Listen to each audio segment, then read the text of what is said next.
जी हाँ दोस्तों, स्वागत है आप सभी का हिंद पीएच की न्यूज में। आज हम आपको बताएंगे देश दुनिया की 10 बड़ी खबरें। इससे पहले वीडियो अच्छा लगे तो वीडियो को लाइक, चैनल को सब्सक्राइब कर लें। बिहार के मुख्यमंत्री नीतीश कुमार की बढ़ सकती है मुश्किलें। जी हाँ दोस्तों, दरअसल आपको होता है जनसूरज पद यात्रा में 143वें दिन मंगलवार को शिविर में इंग्लिश पंचायत चुनाव के रणनीतिकार प्रशांत किशोर ने पहुंचे। इसी दौरान उन्होंने सन 2020 के बिहार विधानसभा चुनाव को लेकर नीतीश कुमार पर जमकर हमला बोला है। जी हाँ दोस्तों, दरअसल आपको होता है उन्होंने कहा है नीतीश कुमार की पार्टी सन 2020 में बहुमत नहीं मिला था और बिहार में केवल 42 सीटों पर ही जेडीयू की जीत हुई थी। दरअसल आपको बता दें कि विधानसभा चुनाव के नतीजे आने के बाद अब नीतीश कुमार ने कहना है कि आप मुख्यमंत्री मत बनाइए। दरअसल आपको बता दें बिहार की जनता आपको नकार रही है। दरअसल आपको बता अगर आप बनेंगे तो कई बार। जी हाँ दोस्तों, दरअसल आपको बता दें कि जिसके बाद भी। जी हाँ दोस्तों, दरअसल आपको बता दें ज्यादा संख्या है तो उसकी चलेगी।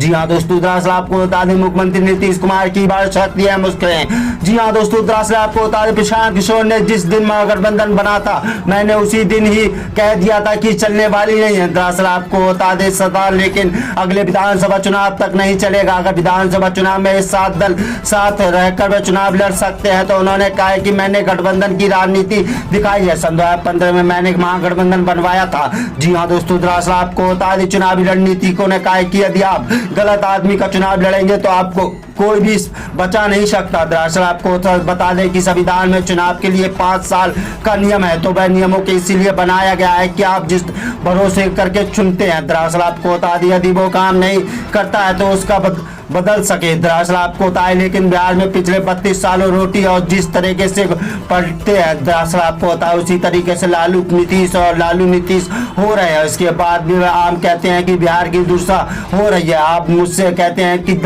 दल बना लीजिए लेकिन हमारा कोई दल नहीं है। जी हाँ दोस्तों, दरअसल आपको बता दें कि इसी को लेकर बढ़ सकते हैं नीतीश कुमार की मुश्किलें। जी हाँ दोस्तों, दरअसल आपको बता दें कि प्रशांत किशोर ने नीतीश कुमार पर जमकर हमला बोला है।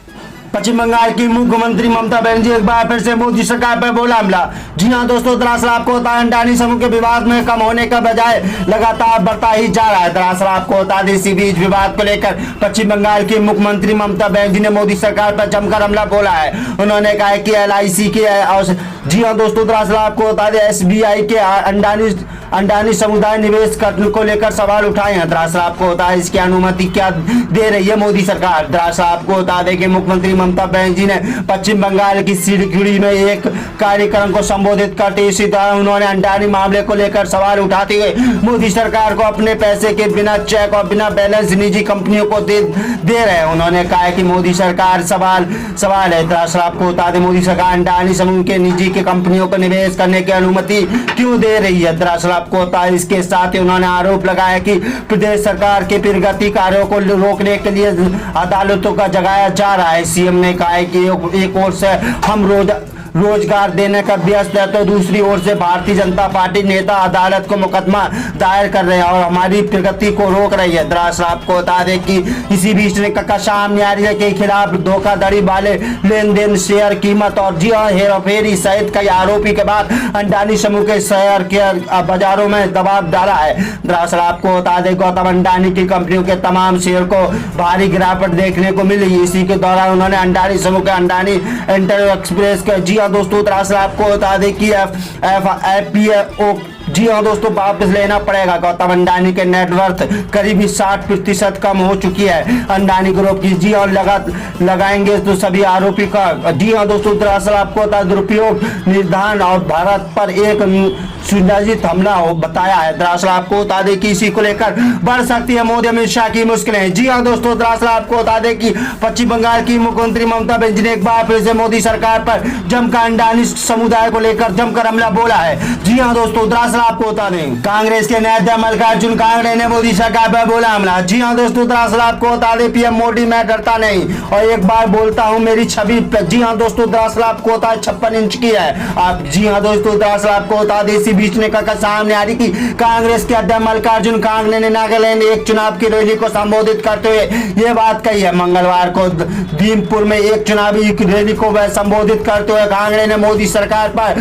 जमकर निशाना साधा है। उन्होंने कहा है कि आज आजादी के बाद भी ईडी और सीबीआई पर भी इनकम टैक्स और इलेक्शन कमीशन जैसे अहम कई स्टाफ। जी हाँ दोस्तों, दरअसल आपको बता दें कि बॉडी बनाया है, लेकिन आज आप उसी का गलत इस्तेमाल कर रहे हैं। सभी एजेंसियों पर हाथ डाले और वे फिर से कहते हैं कि भाई, जी हाँ दोस्तों, दरअसल आपको बता दें कि मल्लिकार्जुन खड़गे आगे पीएम मोदी पर कहते हैं कि वो किसी से डरते नहीं है। उनकी छवि 65 इंच की है और भाई छवि जी हाँ दोस्तों, दरअसल आपको बता दें इसी बीच ने कहा सामने आ रही चलते, लेकिन देश को कमजोर बनाया। हम किसी जिस देश के मजबूत बनाया था हम कमजोर कर रहे हैं। दरअसल आपको बता ऊपर कहते हैं सब कुछ मैंने ही किया है और कहेंगे। जी हाँ दोस्तों, दरअसल आपको बता दें मीडिया के सवालों पर जवाब देते हुए मल्लिकार्जुन खड़गे ने 2024 के लोकसभा चुनाव को लेकर विपक्षी पार्टी के साथ अपना विचार शेयर कर रहे हैं। आम चुनावों कांग्रेस पार्टी के विपक्षी लीडर करेंगे, बीजेपी बहुमत तक नहीं पाएगी। दरअसल आपको बता दें कांग्रेस की बहुमत मिलेगी और भाई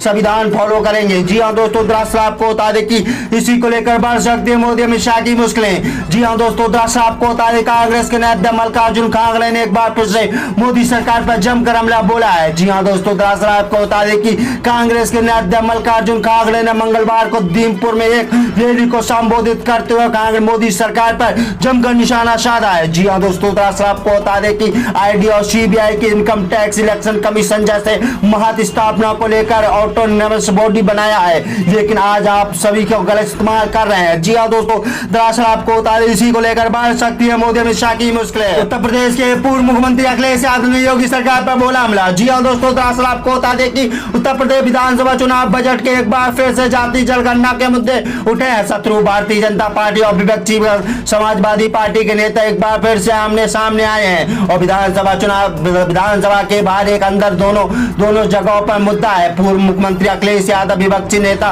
विधानसभा की एक तकरीर के साथ देखा जाए जिन पर जाति जनगणना करने की मांग करने वाले संदेश थे। विधानसभा के बाद समाजवादी पार्टी के विधायक स्वामी प्रसाद मौर्य ने आरोप लगाया कि जिस केशव प्रसाद मौर्य ने जवाब दिया है वो समाजवादी पार्टी पहले ही 24 फरवरी को जाति जनगणना पर एक अभियान की घोषणा की है, जिसके प्रधानमंत्री नरेंद्र मोदी लोकसभा चुनाव के बनारसी से शुरू होने वाले राज्य में। जी हाँ दोस्तों, दरअसल आपको होता है 822 इलाकों में शामिल है। राजनीतिक विशेषज्ञों ज्ञानों का कहना है कि जाति जनगणना की मांग को लेकर लागू करना इतना ही आसान नहीं जितना लगता है। जी हाँ दोस्तों, दरअसल आपको बता दें कि सेंटर के जी हाँ दोस्तों, दरअसल आपको बता दें समाजवादी पार्टी के निराश पार्टी के सोहेल देव, भारतीय समाज पार्टी और राष्ट्रीय लोक दल के जी हाँ सत्ता पक्ष में विपक्षी साथ सभी ओबीसी जी हाँ खिलाड़ी है। जी हाँ दोस्तों, दरअसल आपको बता दें अधिवेश की जाति चाहते हैं और जनगणना के रूप में कोई राजनीतिक के रूप में जो लाइन जितना ही संख्या भरी है उसकी उतनी ही हिस्सेदारी भरोसा कर रहे हैं। जी हाँ दोस्तों, दरअसल आपको बता दें कि इसी को लेकर बढ़ सकती है जी हाँ नीतीश को